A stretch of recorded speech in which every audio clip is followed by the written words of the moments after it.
ഇന്ന് പാലിയേറ്റീവ് ദിനം. സ്വാന്തന ചികിത്സയുടെ പ്രാധാന്യം വിശദീകരിച്ച് ജില്ലയിൽ പാലിയേറ്റീവ് യൂണിറ്റിന്റെ നേതൃത്വത്തിൽ ആരോഗ്യ പ്രവർത്തകരുടെയും സന്നദ്ധ പ്രവർത്തകരുടെയും നേതൃത്വത്തിൽ വിവിധ പരിപാടികൾ സംഘടിപ്പിച്ചു. പെയിൻ ആൻഡ് പാലിയേറ്റീവ് ദിനത്തോടനുബന്ധിച്ച് സുൽത്താൻ ബത്തേരി ബ്ലോക്ക് പഞ്ചായത്തും ബത്തേരി മുനിസിപ്പാലിറ്റിയും സംയുക്തമായി സന്ദേശ റാലി നടത്തി.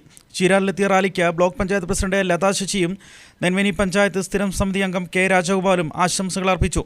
തുടർന്ന് ബത്തേരി സെന്റ് മേരീസ് കോളേജ് വിദ്യാർത്ഥികൾ ഫ്ലാഷ് മോബും സ്കിറ്റുകളും അവതരിപ്പിച്ചു.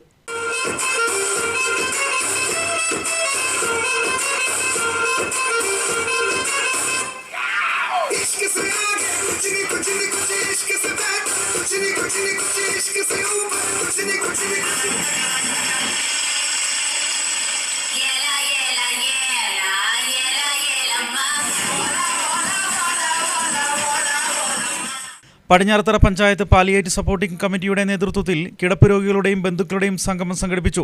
പഞ്ചായത്തിലെ 100ഓളം കിടപ്പ് രോഗികൾക്കും അവരെ പരിചരിക്കുന്ന ബന്ധുക്കൾക്കും സമാശ്വാസം നൽകുകയെന്ന ലക്ഷ്യത്തോടെയാണ് കമ്മ്യൂണിറ്റി ഹാളിൽ വിവിധ കലാപരിപാടികളുടെ സംഗമം നടത്തിയത്. ജില്ലാ പഞ്ചായത്ത് പ്രസിഡന്റിന്റെ വീടുകളിൽ നിന്നുൾപ്പെടെയുള്ള വാഹനങ്ങൾ എത്തിച്ച് സംഗമത്തിനെത്തിയവരെ ആവശ്യമായ പരിചരണങ്ങളും സമ്മാനങ്ങളും നൽകിയാണ് സംഘാടകർ തിരിച്ചയച്ചത്. ജില്ലാ panchayat president K P Naseema പരിപാടി ഉദ്ഘാടനം ചെയ്തു.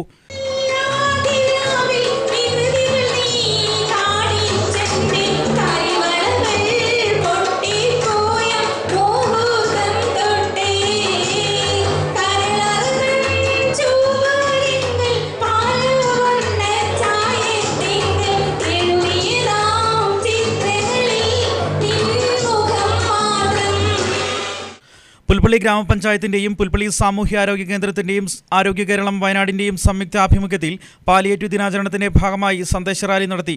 റാലിയിൽ സ്റ്റുഡൻസ്, പോലീസ് വിദ്യാർത്ഥികൾ, സ്കൗട്ട് ആൻഡ് ഗൈഡ്സ്, NSS ആശാവർക്കർമാർ, വ്യാപാരികൾ തുടങ്ങിയവർ പങ്കെടുത്തു. ഗ്രാമപഞ്ചായത്ത് പ്രസിഡന്റ് ബിന്ദു പ്രകാശ് ഉദ്ഘാടനം ചെയ്തു. ഗ്രാമപഞ്ചായത്ത് വൈസ് പ്രസിഡന്റ് KJ പോൾ അധ്യക്ഷനായിരുന്നു. Thariyode secondary pain and palliative volunteer supporting ഗ്രൂപ്പിന്റെ ആഭിമുഖ്യത്തിൽ വിവിധ പരിപാടികളോടെ പാലിയേറ്റീവ് ദിനം ആചരിച്ചു. ചെണ്ടമേളം, ബാൻഡ് സെറ്റ്, ഫ്ലാഷ് മോബ് തുടങ്ങിയവയുടെ അകമ്പടിയോടെ കാവുമന്തത്ത് നടത്തിയ സന്ദേശ റാലിയിൽ തരിയോട് ഗവൺമെന്റ് ഹയർ സെക്കൻഡറി സ്കൂളിലെ വിദ്യാർത്ഥികൾ ഉൾപ്പെടെ നിരവധി പേർ പങ്കാളികളായി. ജില്ലാ panchayat president K P Naseema പരിപാടി ഉദ്ഘാടനം ചെയ്തു.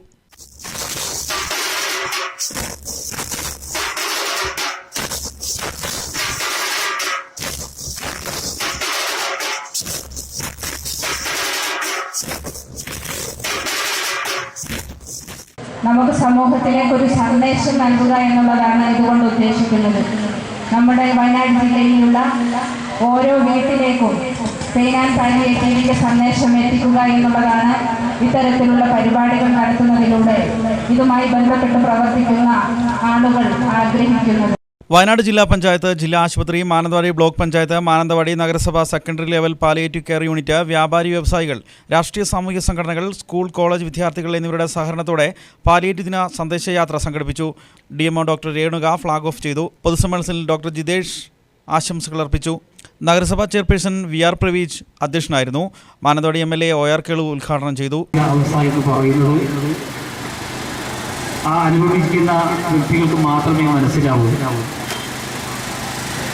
ആ അവസരത്തിൽ അവർക്ക് ഒരു സാധന പരിചരണം ഈ കാലഘട്ടത്തിൽ കൊടുക്കേണ്ടത് നമ്മുടെ നാടിൻ്റെയും സമൂഹത്തിൻ്റെയും ആവശ്യമാണ്.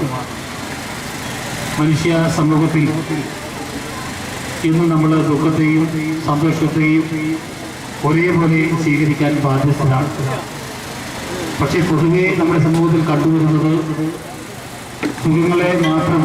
ജില്ലാ പഞ്ചായത്ത് ആരോഗ്യ standing committee chairperson Shrimati Devaki മുഖ്യ അതിഥിയായിരുന്നു. ആരോഗ്യ കേരളം ജില്ലാ programme manager doctor Abhilash palliative ദിന സന്ദേശം നൽകി. Meppadi Jyothi pain and palliative care സെന്ററിന്റെ ആഭിമുഖ്യത്തിലാണ് പാലിയേറ്റീവ് ദിനാചരണം മേപ്പാടിയിൽ നടന്നത്. സൊസൈറ്റി വളണ്ടിയർമാർ പൊതുജനങ്ങളിൽ നിന്ന് ബക്കറ്റ് പിരിവ് നടത്തി പാലിയേറ്റീവ് പ്രവർത്തനത്തിനുള്ള ഫണ്ട് ശേഖരണം നടത്തുകയായിരുന്നു. കൂടാതെ പ്രദേശത്ത് പാലിയേറ്റീവ് പരിചരണത്തിന്റെ പ്രാധാന്യം ഓർമ്മിപ്പിച്ചുകൊണ്ടുള്ള പോസ്റ്ററുകൾ സ്ഥാപിക്കുകയും ലഘുലേഖകൾ വിതരണം ചെയ്യുകയുമുണ്ടായി. ഭാരവാഹികളായ CH സുബൈർ, തോമസ് മാസ്റ്റർ, കുഞ്ഞു മുഹമ്മദ് തുടങ്ങിയവർ പരിപാടികൾക്ക് നേതൃത്വം നൽകി. സുൽത്താൻ ബത്തേരി ബ്ലോക്ക് പഞ്ചായത്തും ബത്തേരി മുനിസിപ്പാലിറ്റിയും സംയുക്തമായി സംഘടിപ്പിച്ച പാലിയേറ്റീവ് ദിനാചരണത്തിന്റെ സമാപന സമ്മേളനം ബത്തേരിയിൽ ബ്ലോക്ക് പഞ്ചായത്ത് പ്രസിഡന്റ് ലതാ ശശി ഉദ്ഘാടനം ചെയ്തു. ബത്തേരി നഗരസഭാ ആരോഗ്യ standing committee chairman Babu Abdurahman അധ്യക്ഷനായിരുന്നു. ഡോക്ടർ മോഹനൻ, സുനിൽ തുടങ്ങിയവർ പരിപാടികൾക്ക് നേതൃത്വം നൽകി. വിവിധ ബ്യൂറോകൾക്കൊപ്പം news desk Wayanad vision. Kalpetta ഗൂഡല്ലായിക്കുന്നിൽ ഭീതി പരത്തുന്ന പുലിയെ പിടികൂടാൻ നടപടിയില്ല. പ്രതിഷേധവുമായി നാട്ടുകാർ. പുലിയെ പേടിച്ച് ഉപജീവനമാർഗമായ വളർത്തുമൃഗങ്ങളെപ്പോലും വിറ്റൊഴിവാക്കുകയാണ് പ്രദേശവാസികൾ. പുലിവീതിയിൽ കുട്ടികൾക്ക് സ്കൂളിൽ പോകാനോ പ്രദേശവാസികൾക്ക് ജോലിക്ക് പോകാനോ കഴിയുന്നില്ല. കഴിഞ്ഞ മാസമാണ് ഗൂഡലായിൽ പുലി ഇറങ്ങിയത്. ഇപ്പോൾ ജനവാസ കേന്ദ്രങ്ങളിലടക്കം രാപ്പകലില്ലാതെയാണ് പുലി ഇറങ്ങുന്നത്. സ്വകാര്യ വ്യക്തിയുടെ കാട് പിടിച്ച സ്ഥലത്താണ് പുലിയുടെ താവളം. ഗൂഡലായിക്കുന്ന കൽപ്പറ്റ ബൈപ്പാസ് റോഡ്, SKMJ സ്കൂളിന് പുറകുവശം എന്നിവിടങ്ങളിൽ പലതവണ നാട്ടുകാർ പുലിയെ കണ്ടിരുന്നു. പുലിയെ പിടിക്കാൻ കൂട് സ്ഥാപിക്കുമെന്ന് ഒരാഴ്ച മുമ്പ് അധികൃതർ ഉറപ്പു നൽകിയിരുന്നു. എന്നാൽ നാളിതുവരെയായും കൂട് സ്ഥാപിച്ചിട്ടില്ല. വളർത്തുമൃഗങ്ങളെ പിടികൂടുന്നതും പതിവായിട്ടുണ്ട്. ഇവിടെ കെട്ടിയിട്ടതേനു നോക്കുമ്പോൾ ഒരാടില്ല. അപ്പം എനിക്ക് പേടിയായി എന്നിട്ട് എല്ലാത്തിനും കൂടി വിറ്റ്. എന്നാലും ഡെയിലി വരുന്നുണ്ട് പുലി ഇവിടെ. അത് കാരണം അതാ അവിടെ ലൈറ്റ് വരെ പുറത്തേക്ക് ഇട്ട് വെച്ചിരിക്കാൻ ഞാൻ. അതാ ബൾബ് ഇട്ട് വെച്ച് പേടിച്ചിട്ട് രാത്രി കൊണ്ടുപോയി. രാത്രി ഇവിടെ വന്ന് ശല്യമാക്കണേ ഞങ്ങളെ. ഇതിലെ കയറി വരിക. അതാ ഇതിലങ്ങനെ കയറി വന്നിട്ട് മൂപ്പര് ഇല്ലാണ്ട് ഇറങ്ങും. എന്നിട്ട് ഞാൻ ഇതൊക്കെ അങ്ങനെ തടഞ്ഞു വെച്ച് നോക്കി. എന്നിട്ടൊന്നും എനിക്കൊരു ഇതുണ്ടായില്ല. രാത്രിയായാൽ പുറത്തിറങ്ങാൻ പോലും കഴിയാത്ത അവസ്ഥയിലാണ് പ്രദേശവാസികൾ. പ്രദേശത്തെ വളർത്തുമൃഗങ്ങളെ അടക്കം പുലി പിടിച്ചു. ഇനിയൊരു നരഹത്യയ്ക്ക് കാത്തുനിൽക്കാതെ എത്രയും വേഗം പുലിയെ പിടികൂടാൻ അടിയന്തര നടപടികൾ സ്വീകരിച്ചില്ലെങ്കിൽ ശക്തമായ പ്രക്ഷോഭ പരിപാടികൾക്ക് തയ്യാറെടുക്കുകയാണ് പ്രദേശവാസികൾ. നമുക്കറിയാം, നമ്മൾ ഈ ഗൂഡലായി പ്രദേശത്ത് പുലി ഇറങ്ങി ആഴ്ചകളോളമായി. ഈ പ്രദേശത്തെ മുഴുവൻ വീട്ടിലുള്ള പട്ടികളെയും എല്ലാം പിടിച്ചു കഴിഞ്ഞിരിക്കുകയാണ്. ഇനി പട്ടിയില്ല പുലിക്ക് പിടിക്കാൻ. ഇനി ഉള്ളത് മനുഷ്യരെയാണ്. മനുഷ്യരെ പിടിക്കാനുള്ള ഒരു ഭയപ്പാടിലാണ് ഈ പ്രദേശത്തെ ആളുകളൊക്കെ ഇരിക്കുന്നത്. വീട്ടിലെ വളർത്തുന്ന ആടിനെയും പശുവിനെയും എല്ലാം എല്ലാ ആളുകളും കൊടുത്ത് വിറ്റൊഴിവാക്കുകയാണ്. കിട്ടുന്ന ക്യാഷിനെ വിറ്റൊഴിവാക്കുകയാണ്. പുലി ഇപ്പോൾ ഇന്നലെ രാത്രി പുലി ഈ 100 കണക്കിന് വീടുകളിലെ പ്രദേശത്ത് നടുക്കാണ് വന്നിരിക്കുന്നത്. അത് മാത്രമല്ല, രാവിലെ മദ്രസ പോണ കുട്ടികൾ, സ്കൂളിൽ പോണ കുട്ടികൾ, എല്ലാ കുട്ടികളെയും രക്ഷിതാക്കൾ പണി ലീവാക്കിയിട്ടാണ് ഇപ്പം സ്കൂളിലും മദ്രസയിലൊക്കെ കൊണ്ടുവിടുന്നത്. അനൂപ് വർഗീസ്, വയനാട് വിഷൻ, കൽപ്പറ്റ. നൂൽപ്പുഴ പഞ്ചായത്ത് തേലമ്പറ്റയിൽ പശുവിനെ കടുവ കൊന്നു. മുഞ്ഞനാട്ട് പാപ്പച്ചന്റെ പശുവിനെയാണ് കൊന്നത്. കുമിൾപ്പുര അനിലിന്റെ പശുക്കൾക്ക് നേരെ കടുവയുടെ ആക്രമണത്തിൽ ഗുരുതര പരിക്കേറ്റിരുന്നു. ജനവാസ കേന്ദ്രത്തിൽ നിലയുറപ്പിച്ച കടുവയെ പിടികൂടാൻ വനം വകുപ്പ് പ്രദേശത്ത് കൂടൊരുക്കി. ഇന്ന് പുലർച്ചെ 2 മണിയോടെയാണ് തേലമ്പറ്റയിൽ മുഞ്ഞിനാനിയിൽ പാപ്പച്ചന്റെ പശുക്കിടാവിനെ കടുവ കടിച്ചു കൊന്നത്. വീടിന് സമീപത്തെ തൊഴുത്തിൽ കെട്ടിയിരുന്ന പശുക്കിടാവിനെയാണ് കടുവ ആക്രമിച്ച് കൊലപ്പെടുത്തിയത്. ബഹളം കേട്ട് വീട്ടുകാർ ഉണർന്നതോടെ കടുവ ഓടിമറഞ്ഞു. തുടർന്ന് സ്ഥലത്തെത്തിയ വനം വകുപ്പ് അധികൃതരും നാട്ടുകാരും തമ്മിൽ നടത്തിയ ചർച്ചയിൽ മതിയായ നഷ്ടപരിഹാരം നൽകാമെന്നും പട്രോളിംഗ് പ്രദേശത്ത് ശക്തമാക്കാമെന്നും ഉറപ്പിന്മേൽ പ്രശ്നപരിഹാരമുണ്ടായി. കടുവ എന്നാണ് സംശയപ്പെടുന്നത്. എന്തായാലും വലിയ പാടും ഇതൊക്കെ ഉണ്ട്. 3 മണി സമയത്തോട് കൂടിയിട്ടാണ് അതിനെ കൊലപ്പെടുത്തിയത്. നാട്ടുകാരെന്ന നിലയ്ക്ക് വലിയ ഭീതിയിലാണ് ഇപ്പോൾ തേലമ്പറ്റത്തെ പ്രദേശത്ത് താമസിക്കുന്നത്.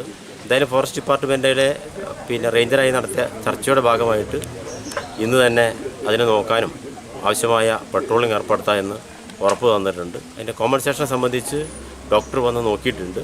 എന്തായാലും DFO കൂടി സംസാരിച്ച് അതിന് കുഴപ്പമില്ലാത്ത രീതിയിലൊരു കോമ്പിനേഷൻ കൊടുക്കും എന്നാണ് ഇപ്പോൾ നമുക്ക് ഉറപ്പ് വന്നിരിക്കുന്നത്. ഇവിടെ മാത്രമല്ല, ഇനിയുള്ള എല്ലാ തൊഴിലുകളിലൊന്ന് ലൈറ്റ് ഇടുന്നത് നല്ലതായിരിക്കും. പിന്നെ അടിക്കാടുകളൊന്ന് വെട്ടാൻ പഞ്ചായത്തുമായിട്ടൊന്ന് ഇതാക്കിയിട്ട് അതൊന്ന് ചെയ്യണം. ഒന്നും ഒളിച്ചിരിക്കാൻ കാടുള്ള സ്ഥലത്താണ് ഈ സാധനം ഒളിച്ചിരിക്കുന്നത്. അപ്പോൾ അതുകൊണ്ട് അടിക്കാട് കുറച്ച് വെട്ടം വന്നു കഴിഞ്ഞാൽ തന്നെ അതങ്ങ് പോയിക്കോളും. പിന്നെ ബാക്കി നമ്മളിവിടെ ചെയ്തോളാം. ബാക്കിയുള്ള കാര്യങ്ങൾ എന്താണെന്ന് വെച്ചാൽ. പിന്നീട് 11:15 സമീപത്തെ കുമിൾപ്പുര അനിലിന്റെ വയലിൽ മേയാൻ വിട്ട പശുവിനെയും കടുവ ആക്രമിച്ചു. തുടർന്ന് നടത്തിയ തിരച്ചിലിൽ കടുവയെ സമീപത്തെ തോട്ടത്തിൽ കണ്ടെത്തി. കടുവയെ തുരത്താനുള്ള ഊർജിത ശ്രമങ്ങളാണ് പ്രദേശത്ത് വനം വകുപ്പ് ഉൾപ്പെടെയുള്ള സംഘങ്ങൾ ശ്രമിക്കുന്നത്. അബു താഹിർ, വയനാട് വിഷൻ, ബത്തേരി. തരുവണ കാഞ്ഞിരങ്ങാട് റോഡിന്റെ നിർത്തിവെച്ച ടാറിംഗ് പ്രവൃത്തികൾ പുനരാരംഭിച്ചു. PWD ഉദ്യോഗസ്ഥരുടെ മേൽനോട്ടത്തിലാണ് പ്രവൃത്തി നടക്കുന്നത്. റോഡ് നിർമ്മാണം പുനരാരംഭിച്ചത് സ്വാഗതം ചെയ്ത് ആക്ഷൻ കമ്മിറ്റി. 1 മാസത്തിന് മുകളിലായി നിന്നുപോയ ലെവലൈസ്ഡ് ടാറിംഗ് പ്രവൃത്തിയാണ് ഇന്ന് പുനരാരംഭിച്ചത്. ടാറിംഗ് പ്രവൃത്തി പുനരാരംഭിക്കാത്തതും റോഡ് പണിയുമായി ബന്ധപ്പെട്ട മറ്റ് പ്രവൃത്തികൾ വൈകുന്നതിലും വ്യാപകമായ പ്രതിഷേധമുയരുകയും നാട്ടുകാർ പ്രതിഷേധ സൂചകമായി ആക്ഷൻ കമ്മിറ്റി രൂപീകരിക്കുകയും ചെയ്തിരുന്നു.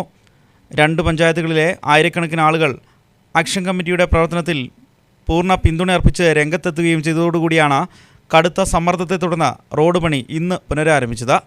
മന്ത്രിതല ഇടപെടലും ഇതിന് ആക്കം കൂട്ടി.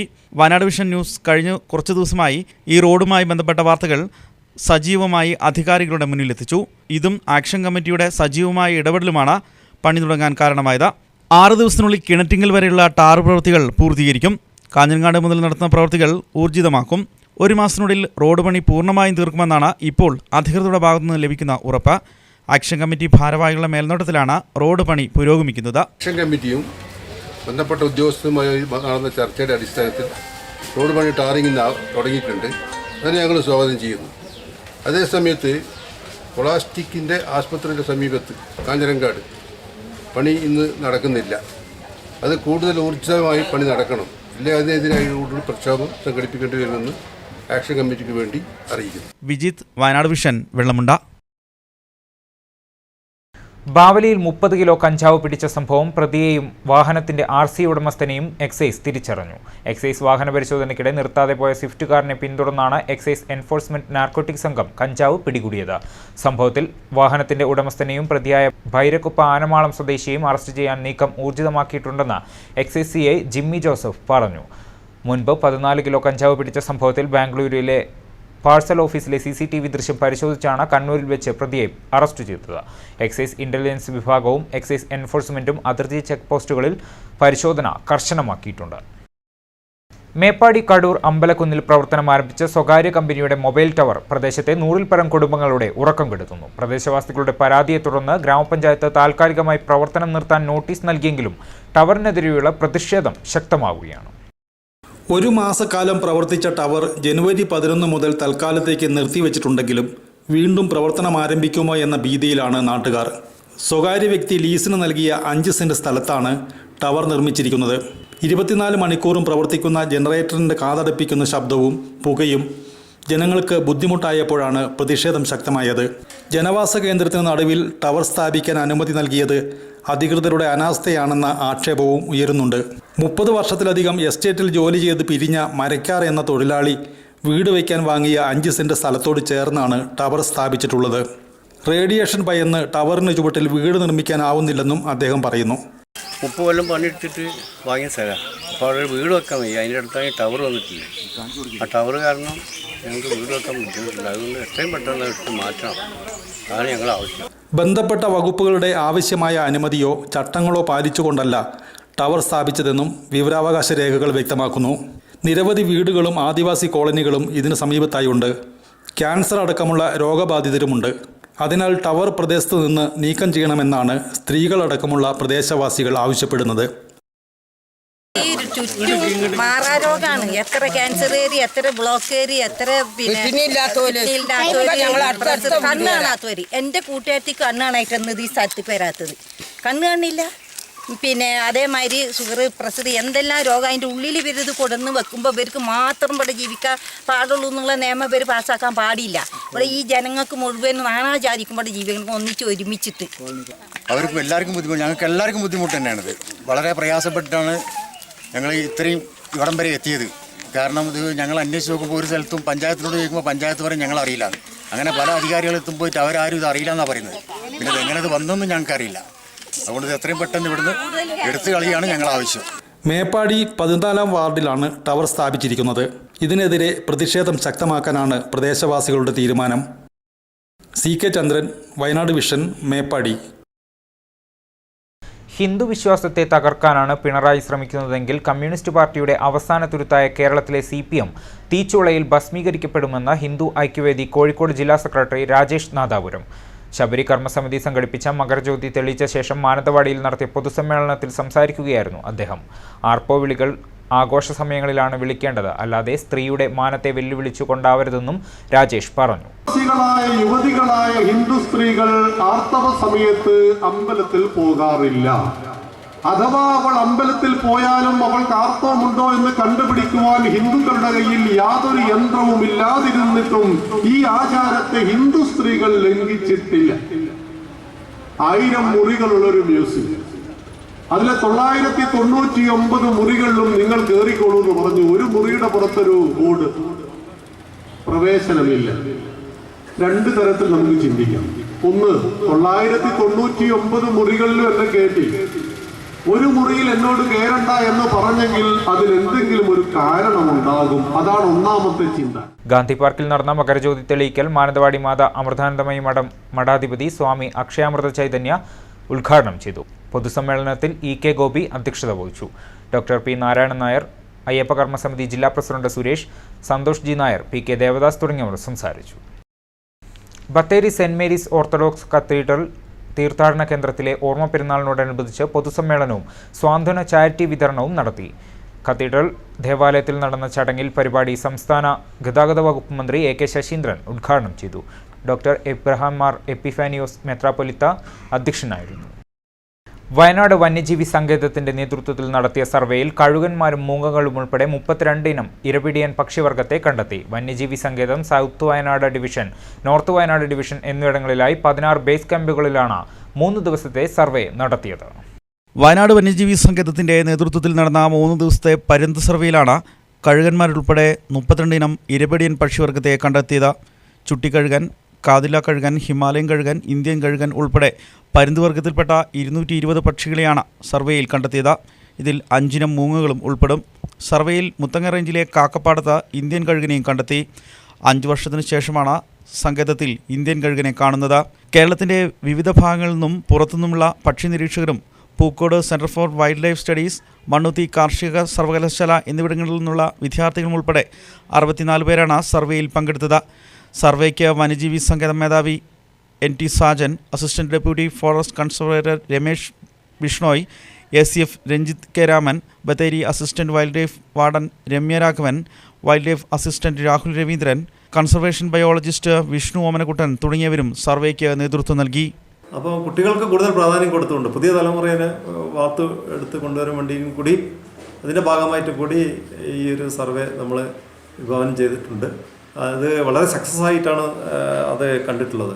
കാരണം 220 സ്പീസീസ്, മൊത്തം ബേർഡ് സ്പീസീസ് നമുക്ക് ഈ സർവേയിലൂടെ ഈ വയനാട് ജില്ലയിൽ നമ്മൾ കണ്ടെത്തിയിട്ടുണ്ട്. മൊത്തം 500-ൽ പരം പക്ഷികൾ കേരളത്തിലുള്ളതിൽ എനിക്കൊന്ന് 220 എന്ന് പറയുന്നത് വളരെ നല്ലൊരു സംഖ്യ തന്നെയാണ്. അപ്പോൾ അതിൽ കഴുകന്മാർ പറയുകയാണെങ്കിൽ നമുക്ക് 3 കഴുകന്മാരാണ് ഇവിടെ സാധാരണയായിട്ട് കാണാവുന്നത്. പക്ഷേ ഈ ഒരു സർവേ, ഇപ്പോഴത്തെ സർവേ നടന്നപ്പോൾ 5 വർഷത്തിന് ശേഷം നമുക്ക് ഇന്ത്യൻ വൾച്ചർ ഇവിടെ കണ്ടെത്തിയിട്ടുണ്ട്. മുത്തങ്ങയിൽ വെച്ചിട്ട് ഇന്ത്യൻ വൾച്ചർ എന്ന പുതിയ സ്പീസീസ് നമ്മുടെ മേഖലയിൽ. അബു താഹിർ, വയനാട് വിഷൻ, ബത്തേരി. പ്രളയം വിലങ്ങു നിന്നിട്ടും നെൽപ്പാടത്ത് വിജയം കൊയ്തെടുത്ത കർഷകൻ. പുളിഞ്ഞാൽ കാരുണ്യ കർഷക സംഘ കൂട്ടായ്മയാണ് 13 ഏക്കർ നെൽപ്പാടത്ത് പ്രതിസന്ധികൾ തരണം ചെയ്ത് 100 മേനി നെൽകൃഷി വിളവെടുപ്പ് നടത്തിയത്. 12 പേരടങ്ങുന്ന കർഷകരാണ് കൂട്ടായ്മയിലുള്ളത്. 2 വർഷം മുമ്പ് വരെ പൊന്തക്കാടുകളും വാഴകൃഷിയും മാത്രമുണ്ടായിരുന്ന പുളിഞ്ഞാൽ സ്കൂളിന് സമീപത്തെ വയലുകളിലാണ് ആത്മവിശ്വാസം കൈമുതലാക്കി നെൽകൃഷി ഇറക്കിയത്. പ്രദേശത്തെ 12ഓളം കർഷകർ ചേർന്ന് കാരുണ്യ കർഷക സംഘം എന്ന പേരിൽ കൂട്ടായ്മ രൂപീകരിച്ചാണ് പാടങ്ങളെ നെൽകൃഷിയിലേക്ക് തിരിച്ചെത്തിക്കാനുള്ള ശ്രമത്തിന് മുൻകൈയെടുത്തത്. തരിശുനിലം പാകമാക്കി ആദ്യ വർഷം 7 ഏക്കർ സ്ഥലത്ത് മഹാമായ നെൽവിത്തിറക്കിയാണ് ഇവർ പരീക്ഷണം നടത്തിയത്. എന്നാൽ നെല്ലിന് നെക്ക് ബ്ലാസ്റ്റർ രോഗം പിടിപെട്ട് മഹാമായ മുഴുവൻ നശിച്ചതോടെ 3 ലക്ഷം രൂപയോളമാണ് കർഷകർക്ക് നഷ്ടമായത്. സർക്കാരിൽ നിന്നും തുച്ഛമായ നഷ്ടപരിഹാരം മാത്രമാണ് ലഭിച്ചത്. പ്രതിസന്ധിയിൽ തളരാതെ ഈ വർഷം കൂടുതൽ സ്ഥലത്ത് നഷ്ടം സഹിച്ചും കൃഷിയിറക്കാൻ ഇവർ തീരുമാനിക്കുകയായിരുന്നു.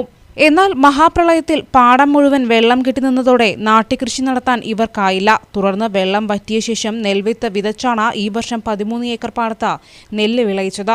ഉമാ നെൽവിത്ത് ഉപയോഗിച്ച് നടത്തിയ ഈ വർഷത്തെ കൃഷിയിൽ രോഗങ്ങൾ കൊണ്ട് പ്രതിസന്ധിയുണ്ടായെങ്കിലും 100 മേനി വിളവാണ് ഈ കർഷക കൂട്ടായ്മയ്ക്ക് ലഭിച്ചത്. കൃഷിയുടെ വിളവെടുപ്പ് പഞ്ചായത്ത് പ്രസിഡന്റ് P തങ്കമണി നിർവഹിച്ചു. ബിജു കായപ്പുറം, ജോസ് മുലക്കാട്, ജോസ് ചാമക്കുഴി എന്നിവരാണ് കർഷക കൂട്ടായ്മയ്ക്കും കൃഷിക്കും നേതൃത്വം നൽകുന്നത്. വയനാട് വിഷൻ, പടിഞ്ഞാറത്തറ. 1.5 നൂറ്റാണ്ട് മുൻപ് കോഴിക്കോട് ജില്ലയിലെ നാദാപുരത്തു നിന്നും വയനാട്ടിലേക്ക് കുടിയേറി താമസം ആരംഭിച്ച ബ്രാൻഡ് കുടുംബാംഗങ്ങളുടെ സംഗമം ജനുവരി 26-ന് മാനന്തവാടി ഗ്രീൻസ് റെസിഡൻസിയിൽ വെച്ച് നടക്കുമെന്ന് ഭാരവാഹികൾ വാർത്താസമ്മേളനത്തിൽ അറിയിച്ചു. പരിപാടി മാനന്തവാടി MLA OR കേളു ഉദ്ഘാടനം ചെയ്യും. ബത്തേരി MLA IC ബാലകൃഷ്ണൻ മുഖ്യാതിഥിയായിരിക്കും. അലി ബ്രാൻ അധ്യക്ഷത വഹിക്കുന്ന ചടങ്ങിൽ മുൻ മന്ത്രി PK ജയലക്ഷ്മി വിശിഷ്ട വ്യക്തിത്വങ്ങളെ ആദരിക്കും. ചാരിറ്റി ട്രസ്റ്റിന്റെ ഉദ്ഘാടനം Thalassery town circle inspector Azad നിർവഹിക്കുമെന്നും ഭാരവാഹികൾ പറഞ്ഞു. 150 വർഷം മുമ്പ് കോഴിക്കോട് ജില്ലയിലെ നാദാപുരം എന്ന് പറയുന്ന സ്ഥലത്തുനിന്ന് കുടിയേറിയ ബ്രാൻഡ് കുടുംബാംഗങ്ങൾ ഈ വരുന്ന 26-ാം തീയതി റിപ്പബ്ലിക് ഡേ അന്ന് മാനന്തവാടി തലശ്ശേരി റോഡിലുള്ള ഗ്രീൻസ് റെസിഡൻസിയിൽ ഒത്തുകൂടുകയാണ്. അന്നത്തെ പരിപാടി ഉദ്ഘാടനം ചെയ്യുന്നത് ബഹുമാനപ്പെട്ട MLA കേളുവട്ടനാണ്. മുഖ്യാതിഥി ബഹുമാനപ്പെട്ട IC ബാലകൃഷ്ണൻ MLA ആണ്. സമ്മാനദാനം ബഹുമാനപ്പെട്ട ജില്ലാ പഞ്ചായത്ത് പ്രസിഡന്റ് KB നസീമയും മുതിർന്നവരെ ആദരിക്കൽ ബഹുമാനപ്പെട്ട മുൻ മന്ത്രി ശ്രീ PK ജയലക്ഷ്മിയുമാണ്. ചീരാൽ മുരിക്കിലാടി ആദിവാസി കോളനിയിൽ മാനസിക രോഗിയായ അമ്മയും 3 പെൺമക്കളും കഴിയുന്നത് പ്ലാസ്റ്റിക് കൊണ്ട് മറച്ച കൂരയ്ക്കുള്ളിൽ. വൈദ്യുതിയും അടച്ചുറപ്പുള്ള വീടുമില്ലാതെ ഒറ്റമുറിക്കുള്ളിൽ ദുരിതജീവിതം നയിക്കുകയാണ് ഈ നിരാലംബ കുടുംബം.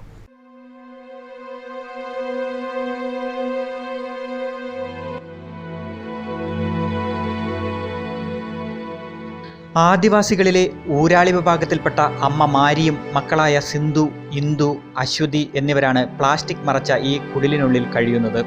2 വർഷങ്ങൾക്ക് മുമ്പ് ഇവർ താമസിച്ചിരുന്ന വീടിനുള്ളിൽ വെച്ചാണ് മാരിയുടെ ഭർത്താവ് കാളൻ ആത്മഹത്യ ചെയ്തത്. തുടർന്ന് ആ വീട് ഈ കുടുംബം ഉപേക്ഷിച്ചു. ഭർത്താവിൻ്റെ മരണത്തെ തുടർന്ന് മാരി മാനസിക രോഗിയായി. ചികിത്സ ഇപ്പോഴും തുടരുന്നുണ്ട്. ഇളയ കുട്ടിയായ അശ്വതി 4ാം ക്ലാസ്സിലാണ് പഠിക്കുന്നത്. പല ദിവസങ്ങളിലും മറ്റ് വീടുകളിലാണ് ഇവർ അഭയം തേടുന്നത്. അന്തി ഉറങ്ങാൻ ഒരു സുരക്ഷിതമായ വീട് മാത്രമാണ് ഇവരുടെ ആഗ്രഹം. അധികൃതർ കനിയുമെന്ന പ്രതീക്ഷയിലാണ് ഈ 4-അംഗ കുടുംബം.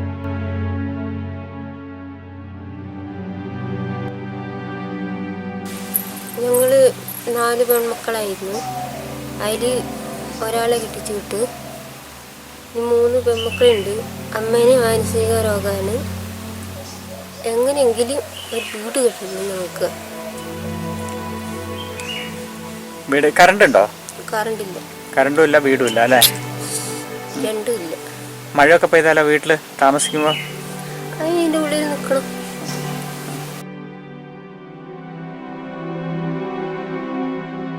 വയനാട് വിഷൻ, ചീരാൽ.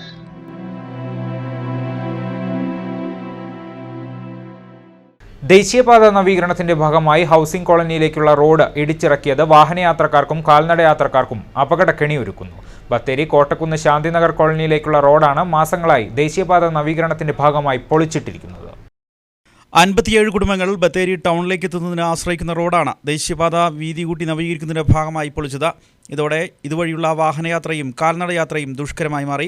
മാസങ്ങൾക്ക് മുമ്പ് റോഡ് ദേശീയപാതയോട് ചേരുന്ന ഭാഗം പൊളിച്ചിരുന്നു. ഈ റോഡ് ഗതാഗതയോഗ്യമാക്കി തരണമെന്നാവശ്യപ്പെട്ട് പലതവണ ഹൗസിംഗ് കോളനിക്കാർ അധികൃതരെ സമീപിച്ചിരുന്നു. എന്നിട്ടും നടപടിയുണ്ടായില്ല. ഇരുചക്ര വാഹനങ്ങളും കാറുകളടക്കമുള്ള വാഹനങ്ങളും ഈ റോഡിലേക്ക് കയറുമ്പോഴും തിരികെ ഇറങ്ങുമ്പോഴും അപകടങ്ങൾ സംഭവിക്കുന്നത് പതിവാണ്. ഏതാണ്ട് 52 കുടുംബങ്ങൾ താമസിക്കുന്നുണ്ട്. ഈ 52 കുടുംബങ്ങളിലും എല്ലാവരും വാഹനം ഉപയോഗിക്കുന്നതാണ്. അതിൽ സ്ത്രീകൾ 2 വീലർ ഉപയോഗിക്കുന്നവരാണ്. ഈ റോഡിൻ്റെ ഇപ്പോഴത്തെ ശോചനീയാവസ്ഥയിൽ ഒരു കാരണവശാലും നമുക്ക് വണ്ടി ഓടിക്കാൻ പറ്റുന്നില്ല. പല പ്രാവശ്യം ഞങ്ങൾ അവരെ നേരിട്ട് പോയി കണ്ട് ഇവിടെ ഈ റോഡ് എത്രയും വേഗം ഒന്ന് ശരിയാക്കി തരണമെന്ന് പറഞ്ഞിട്ട് അവർ പറയുന്ന കാരണം ഈ നിൽക്കുന്ന പോസ്റ്റ് KSEB മാറ്റുന്നില്ലാത്തത് കൊണ്ടാണ് ഞങ്ങൾക്ക് ഈ റോഡ് നന്നാക്കാൻ പറ്റാത്തതെന്നാണ് പറയുന്നത്. അതുപോലെ തന്നെ കാറുകൾ കയറ്റാനായിട്ട് ഞങ്ങൾക്ക് യാതൊരു നിവൃത്തിയില്ല. വണ്ടികൾ സൈഡിൽ പോയി മുട്ടുന്നു. നിത്യദുരിതത്തിലാണ്. സ്കൂളിൽ പോകുന്ന കുട്ടികൾക്ക് അന്നുണ്ടെങ്കിൽ നടന്നു കയറാൻ പോലും പറ്റാത്ത അവസ്ഥയാണ്. അപ്പോൾ ഇതിനൊരു ശാശ്വത പരിഹാരമാണ് ഞങ്ങൾ ശാന്തിനഗർ റെസിഡന്റ് അസോസിയേഷനിലെ എല്ലാ ആൾക്കാരും ആവശ്യപ്പെടുന്നത്. എത്രയും പെട്ടെന്ന് റോഡ് ഗതാഗത യോഗ്യമാക്കണമെന്നാണ് ഇവരുടെ ആവശ്യം. വയനാട് വിഷൻ, ബത്തേരി. ഹരിത കേരളം പദ്ധതിയുടെ പ്രചരണാർത്ഥം നടത്തുന്ന വാഹന പ്രചരണ ജാഥയ്ക്ക് ബത്തേരിയിൽ സ്വീകരണം നൽകി. പഴയ ബസ് സ്റ്റാൻഡിൽ നടന്ന സ്വീകരണ യോഗം നഗരസഭാ ചെയർമാൻ TL സാബു ഉദ്ഘാടനം ചെയ്തു. ജില്ലാ ശുചിത്വ മിഷൻ ജീവനക്കാർ സംബന്ധിച്ചു. ഹോട്ടൽ ആൻഡ് റെസ്റ്റോറന്റ് അസോസിയേഷൻ 54ാമത് സംസ്ഥാന സമ്മേളനത്തിന്റെ ഭാഗമായി നടക്കുന്ന സംസ്ഥാന വാഹന പ്രചരണ ജാഥ ജില്ലയിൽ പര്യടനം തുടങ്ങി. കൽപ്പറ്റയിൽ സ്വീകരണ പൊതുയോഗം നഗരസഭാ ചെയർപേഴ്സൺ സനിത ജഗദീഷ് ഉദ്ഘാടനം ചെയ്തു. Kerala hotel and restaurant association ജില്ലാ കമ്മിറ്റി പ്രസിഡന്റ് പ്രാണിയത്ത് അബ്ദുൾ റഹ്മാൻ അധ്യക്ഷത വഹിച്ചു. Abdurahman, vice captain N Suganan എന്നിവർ മുഖ്യപ്രഭാഷണം നടത്തി. ഹോട്ടൽ മേഖല നേരിടുന്ന പ്രശ്നങ്ങൾ പരിഹരിക്കാൻ സർക്കാർ ഇടപെടണമെന്നും അദ്ദേഹം ആവശ്യപ്പെട്ടു. കുഞ്ഞിരായിൻ ഹാജി, സംസ്ഥാന സെക്രട്ടറിമാരായ അബ്ദുറഹ്മാൻ, ഉമ്മർ പാരഡൈസ് തുടങ്ങിയവർ സംസാരിച്ചു. സംസ്ഥാന സമ്മേളനത്തിന്റെ ഭാഗമായിട്ടുള്ള വാഹന പ്രചരണ ജാഥയാണ് ഇവിടെ എത്തിച്ചേർന്നത്. ഹോട്ടൽ ആൻഡ് റെസ്റ്റോറന്റ് സ്ഥാപനങ്ങളും അതുപോലെ തന്നെ തദ്ദേശ സ്വയംഭരണ സ്ഥാപനങ്ങളും പരസ്പരം സഹകരിച്ചു പോകേണ്ട 2 സ്ഥാപനങ്ങളാണ്. തദ്ദേശ സ്വയംഭരണ സ്ഥാപനങ്ങളെ സംബന്ധിച്ചിടത്തോളം ആളുകളുടെ പൊതുവികസനത്തിൽ ഊന്നൽ നൽകുകയും അതിനോടൊപ്പം തന്നെ ആളുകൾക്ക് നല്ല ആരോഗ്യമുള്ള ഭക്ഷണം ഉറപ്പാക്കേണ്ട ഒരു അവസ്ഥ. ജനുവരി 25 മുതൽ 29 വരെ കോഴിക്കോട് വെച്ച് നടത്തുന്ന Kerala hotel and restaurant association 54ാമത് സംസ്ഥാന സമ്മേളനത്തോടനുബന്ധിച്ച് നടത്തുന്ന പ്രചരണ ജാഥയ്ക്ക് സുൽത്താൻ ബത്തേരിയിൽ സ്വീകരണം നൽകി. സ്വീകരണത്തിന്റെ ഉദ്ഘാടനം ബത്തേരി നഗരസഭാ കൗൺസിലർ K റഷീദ് നിർവഹിച്ചു. തീർച്ചയായിട്ടും മലയാളിയെ സംബന്ധിച്ചിടത്തോളം ഹോട്ടലിനെ പറ്റി പറയുന്ന പഴയ കഥ മുതൽ ചന്ദ്രനിൽ പോയാൽ അവിടെയും ഒരു മലയാളി ചായക്കച്ചവടം നടത്തുന്നുണ്ടാവുന്നതാണ് പണ്ട് മുതലേ മലയാളിയെ പറ്റി പറയുന്നത്. ആ ഒരു ഇത് മുതൽ ഇന്ന് വലിയ 5 സ്റ്റാർ ഹോട്ടൽ വരെയുള്ള ഒരു വലിയ വ്യവസായമായിട്ട് ഇന്ന് ഹോട്ടൽ മാറിയിട്ടുണ്ട്. അവിടെ നേരത്തെ നമ്മൾ സൂചിപ്പിച്ച മുഴുവൻ വിഷയങ്ങളും, ഒരു വീട് വിട്ട് കഴിഞ്ഞാൽ അടുത്ത വീട്, സുൽത്താൻ ബത്തേരിയിലെ പഴയ ഹോട്ടലിൻ്റെ പരസ്യമായിരുന്നു, വീട് വിട്ടാൽ മറ്റൊരു വീടാണ് ഈ ഹോട്ടൽ. ഇടത് സർക്കാരിന്റെ ജനദ്രോഹ നടപടികൾ അവസാനിപ്പിക്കണമെന്നാവശ്യപ്പെട്ടുകൊണ്ട് 23-ന് നടത്തുന്ന കളക്ടറേറ്റ് ഉപരോധം വൻ വിജയമാക്കുവാൻ മാനന്തവാടി നിയോജകമണ്ഡലം UDF കൺവെൻഷൻ തീരുമാനിച്ചു. ജില്ലാ UDF കൺവീനർ ND അപ്പച്ചൻ യോഗം ഉദ്ഘാടനം ചെയ്തു. നിയോജകമണ്ഡലം UDF chairman advocate NK Varghese അധ്യക്ഷത വഹിച്ചു. മുൻമന്ത്രി PK Jayalakshmi, Kadavath Muhammad, Bhupesh M Abdul Rahman, advocate Jawahar Jose, KM Abdulla, Padayan Abdulla, PV George എന്നിവർ സംബന്ധിച്ചു. കളക്ടറേറ്റ് ഉപരോധത്തിന്റെ പ്രചരണാർത്ഥം മാനന്തവാടി മുനിസിപ്പാലിറ്റിയിലും ഗ്രാമപഞ്ചായത്തുകളിലും UDF കൺവെൻഷനുകൾ വിളിച്ചുകൂട്ടും. പഴയകാല കാർഷിക മേഖലയിലെ തൊഴിലിലെ ഓർമ്മകൾ പരീക്ഷിക്കാനൊരുങ്ങി വൃദ്ധസദനത്തിലെ അന്തേവാസികൾ. വൃദ്ധസദനത്തിൽ പച്ചക്കറി കൃഷിയിടം ഒരുക്കിയാണ് ഇവർ ഏവർക്കും മാതൃകയാവുന്നത്. കണിയാമ്പറ്റ ചിത്രമൂലയിൽ പ്രവർത്തിക്കുന്ന വൃദ്ധസദനത്തിലെ അന്തേവാസികളാണ് തങ്ങളുടെ ഉള്ളിലെ മനസ്സിന്റെ മുറിവുണക്കാൻ കാർഷിക വൃത്തിയിലേർപ്പെട്ടത്. ജീവിതത്തിന്റെ സിംഹഭാഗവും മക്കൾക്കും സമൂഹത്തിനും വേണ്ടി പ്രവർത്തിച്ച് ജീവിത സായാഹ്നത്തിൽ മക്കൾക്കും സമൂഹത്തിനും വേണ്ടാതെ ആരോരുമില്ലാതെ ഒറ്റപ്പെട്ട് തങ്ങളുടെ ദുഃഖം ഉള്ളിലൊതുക്കിയാണ് ജീവിതത്തിന്റെ ബാക്കി ഭാഗം ഇവർ ജീവിച്ചു തീർക്കുന്നത്. ഇവർക്കൊരാശ്വാസം എന്ന രീതിയിലാണ് ജില്ലാ സാമൂഹ്യനീതി വകുപ്പിന് കീഴിലുള്ള ഈ വൃദ്ധസദനത്തിലെ അന്തേവാസികൾ പഴയ തൊഴിലിലെ ഓർമ്മകൾ ഒന്നുകൂടി പരീക്ഷിക്കാൻ ഒരുങ്ങിയത്. ഇതിനൊരു കൈത്താങ്ങെന്നോണം ഈ സ്ഥാപനത്തിലെ എല്ലാ കാര്യങ്ങളും ശ്രദ്ധിക്കുന്ന പനമരം ബ്ലോക്ക് പഞ്ചായത്ത് മുൻകൈയെടുത്ത് കൃഷി വകുപ്പ് മുഖേന ഇൻസ്റ്റിറ്റ്യൂഷണൽ ഗാർഡൻ അനുവദിക്കുകയും ചെയ്തു. ഏകദേശം 30 സെന്റോളം സ്ഥലത്ത് ഇവർ പച്ചക്കറി കൃഷി ചെയ്തു. വിവിധ ഇനത്തിലുള്ള പച്ചക്കറികളായി ക്യാബേജും കോളിഫ്ലവറും തക്കാളിയും വഴുതനയും മുളകും പലതരം പച്ചക്കറികൾ ഇവിടെ കൃഷി ചെയ്തു.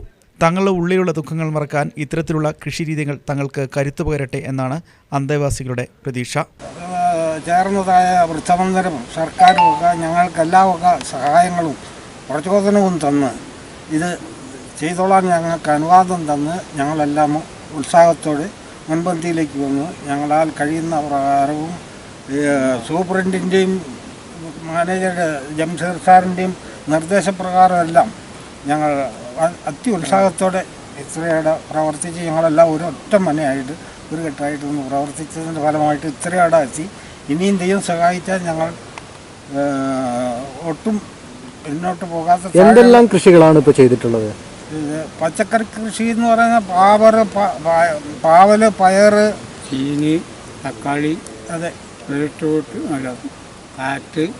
എന്ത് തോന്നുന്നുണ്ട് ഇപ്പോൾ ഈ കൃഷിയിലേക്ക് ഇറങ്ങി? ഞങ്ങൾക്ക് വളരെ എന്തോ വലിയ നേട്ടം നേടിയെടുത്തതുപോലുള്ളൊരു സന്തോഷവും സംതൃപ്തിയും വന്നിട്ടുണ്ട്.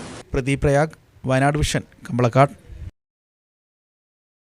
കണിയാമ്പറ്റ ചിത്രമൂലയിൽ പ്രവർത്തിക്കുന്ന വൃദ്ധസദനത്തിലെ ഇൻസ്റ്റിറ്റ്യൂഷണൽ ഗാർഡന്റെ ഉദ്ഘാടനം ജില്ലാ പഞ്ചായത്ത് പ്രസിഡന്റ് KB നസീമ നിർവഹിച്ചു. പനമരം ബ്ലോക്ക് പഞ്ചായത്ത് മുൻകൈയെടുത്താണ് കൃഷിവകുപ്പ് മുഖേന ഇൻസ്റ്റിറ്റ്യൂഷണൽ ഗാർഡൻ അനുവദിച്ചത്. Block panchayat president TS Dileep Kumar അധ്യക്ഷത വഹിച്ചു. റഹിയാനത്ത്, ഗിരിജ, ഷൈനി തുടങ്ങിയവർ സംസാരിച്ചു. ഇനി സ്പോർട്സ് വാർത്തകൾ.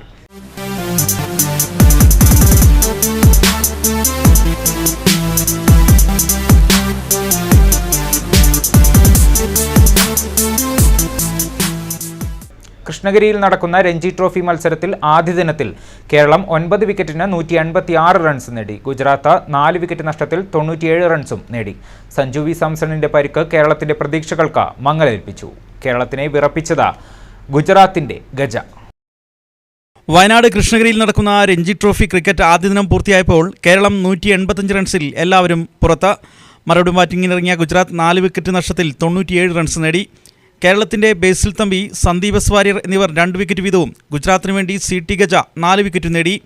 സഞ്ജു വി സാംസണ് പരിക്കേറ്റത് ആദ്യ ദിനത്തിൽ കേരളത്തിന് തിരിച്ചടിയായി. 37 റൺസ് നേടിയ ബേസിൽ തമ്പിയാണ് കേരളത്തിന്റെ ടോപ്പ് സ്കോറർ. അവധി ദിനമായതിനാൽ നിരവധി കാണികളാണ് മത്സരം കാണാനെത്തിയത്. രാവിലെ 9 മണിക്ക് ആരംഭിച്ച മത്സരത്തിൽ കേരളത്തിന്റെ പ്രകടനത്തെ കാണികൾ ആവേശത്തോടെയാണ് കാത്തിരുന്നതെങ്കിലും സഞ്ജു വി സാംസണ് പരിക്കേറ്റത് കേരള ടീമിന്റെ പ്രതീക്ഷയ്ക്ക് മങ്ങലേൽപ്പിച്ചു. ടോസ് നേടിയ ഗുജറാത്ത് കേരളത്തെ ബാറ്റിംഗിന് അയക്കുകയായിരുന്നു. തുടർന്ന് 185 റൺസ് നേടി സഞ്ജു വി സാംസണ് പരിക്കേറ്റതോടെ കേരളം ആദ്യ ഇന്നിംഗ്സ് കളി അവസാനിപ്പിച്ചു. പരിചയസമൃദ്ധിയുടെ ബാറ്റിംഗ് കരുത്തുമായാണ് ഗുജറാത്ത് കേരളത്തെ നേരിട്ടത്. എന്നാൽ കളി അവസാനിക്കുമ്പോൾ മറുപടി ബാറ്റിംഗിനിറങ്ങിയ ഗുജറാത്ത് 4 വിക്കറ്റ് നഷ്ടത്തിൽ 97 റൺസ് നേടി. News desk, Wayanad vision.